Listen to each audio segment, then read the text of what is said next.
ফের স্কুলে বোমাতঙ্ক। ক্যালকাটা ইন্টারন্যাশনাল স্কুলে ফের ইমেল করে বোমাতঙ্কের হুমকি। গতকালের পর আবারও ক্যালকাটা ইন্টারন্যাশনাল স্কুলে মেল আসে, যে মেলে বলা হয়েছে যে এই স্কুলে বোমা রাখা হয়েছে। খুব স্বাভাবিকভাবেই চাঞ্চল্য ছড়িয়ে পড়ে।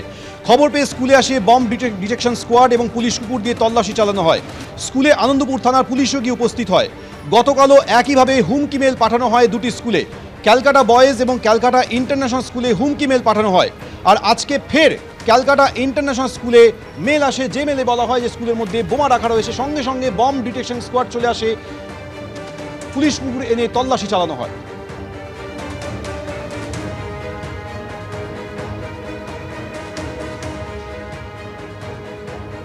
আসি পরের খবরে। আগামীকাল রথযাত্রা এবং সেই উপলক্ষে সৈকত শহরে উপচে পড়া ভিড়, উঠছে জয় জগন্নাথ ধ্বনি। কাতারে কাতারে পুণ্যার্থীরা ভিড় করছেন জগন্নাথ ধামে।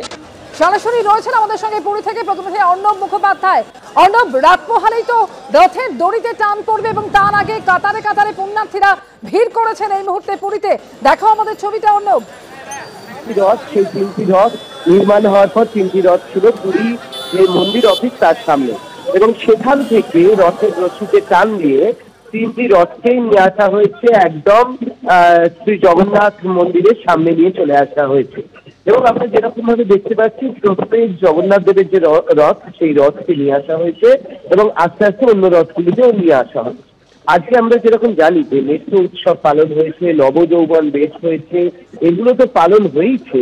তার পাশাপাশি কিন্তু এই যে রথকে নিয়ে আসা হবে তার জন্যও কিছু প্রথা আছে। আমরা যেরকম দেখেছি যে বিকেল 5টা নাগাদ মূল মন্দির থেকে আজ্ঞামালা, সেই আজ্ঞামালা নিয়ে যাওয়া হয়েছে রথগুলিতে, অর্থাৎ পারমিশন দিতে হয়, দেবতার ঘর থেকে পারমিশন আসে এবং তারপর রথযাত্রা শুরু হয়। সে আজ্ঞামালা নিয়ে এখানে আসা হয়েছে এবং তারপর রথে টান শুরু হয়েছে।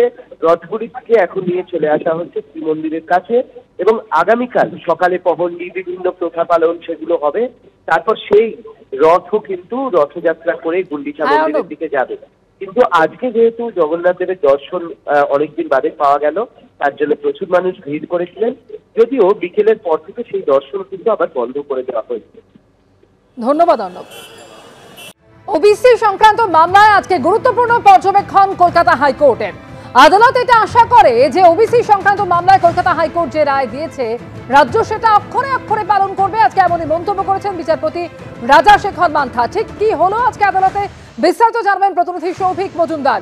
সৌভিক, দেখো, মূলত এই মামলার সূত্রপাত হলো যে কলেজের যে ভর্তির পোর্টাল রয়েছে সেই ভর্তির পোর্টালগুলো খোলা হয়েছে নিয়ম না মেনে। এই অভিযোগেই কিন্তু কলকাতা হাইকোর্টে অবমাননার মামলা দায়ের হয় এবং সেখানে খুব স্পষ্টতই বলা হয়েছিল যে ওবিসি এ এবং ওবিসি বি এই শ্রেণীবিন্যাসকে রেখেই কিন্তু এই ভর্তির পোর্টাল খোলা হয়েছে এবং কলকাতা হাইকোর্টের নির্দেশ ছিল যে নির্দেশ অনুযায়ী এই ওবিসি এ এবং ওবিসি বির কোনো শ্রেণীবিন্যাস থাকার কথা নয় বলেই কিন্তু মামলাকারীরা বলছেন এবং কলকাতা হাইকোর্টের নির্দেশেও সে কথার স্পষ্ট উল্লেখ রয়েছে।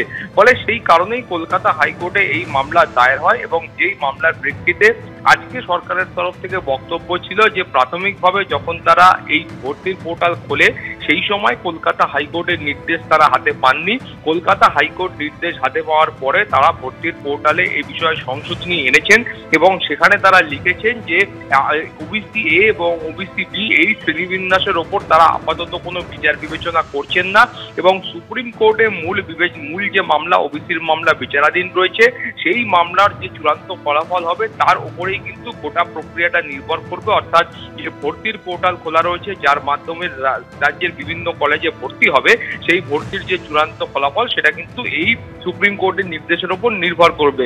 ফলে কলকাতা হাইকোর্টের তরফে আজকে যে পর্যবেক্ষণ বিচারপতি মান্থার, সেখানে স্পষ্টতই বলা হয়েছে যে কলকাতা হাইকোর্টের এটাই প্রত্যাশা করছে যে সরকারের তরফ থেকে যখন কোনো পদক্ষেপ করা হবে, সেটা নিয়োগ প্রক্রিয়ার ক্ষেত্রে হোক বা সেটা ভর্তির প্রক্রিয়ার ক্ষেত্রে হোক, সেটা কলকাতা হাইকোর্টের তরফে যে নির্দেশ ছিল আগের নির্দেশ, অর্থাৎ 2024 সালের নির্দেশ এবং তার পাশাপাশি এবছরের 17ই জুনের নির্দেশ, এই দুটি নির্দেশ মেনে এবং 2010 সালের আগে পর্যন্ত যে 66টি সম্প্রদায় যারা এই ওবিসি শ্রেণীর তালিকাভুক্ত ছিল, আওতাভুক্ত ছিল, সেই 66টি সম্প্রদায়কে নিয়েই গোটা এই নিয়োগ প্রক্রিয়া বা ভর্তির প্রক্রিয়া সংগঠিত করতে হবে এবং রাজ্য সরকার এটা করবে, এটাই কিন্তু কলকাতা হাইকোর্ট প্রত্যাশা করে। তার পাশাপাশি বলা হয়েছে যেহেতু আপাততভাবে সরকারের তরফ থেকে ওবিসি এ এবং ওবিসি বি এই শ্রেণীবিন্যাস নিয়ে তারা কোনো রকম বিচার বিবেচনা করছে না, অতএব কলকাতা হাইকোর্ট এটাও প্রত্যাশা করে যে যারা শুধুমাত্র ওবিসি শ্রেণীভুক্ত রয়েছেন অর্থাৎ 2010 সালের আগে পর্যন্ত সেই সমস্ত ছাত্রছাত্রীরাও তারা কিন্তু কলেজে ভর্তির জন্য এই পোর্টালের মাধ্যমে তারা আবেদন করতে পারবেন। ফলে আগামী শুক্রবারের মধ্যে সরকারকে হলফনামা দেওয়ার জন্য বলা হয়েছে এবং তার ভিত্তিতে পরবর্তী পর্যায়ের বিচার প্রক্রিয়া চলবে।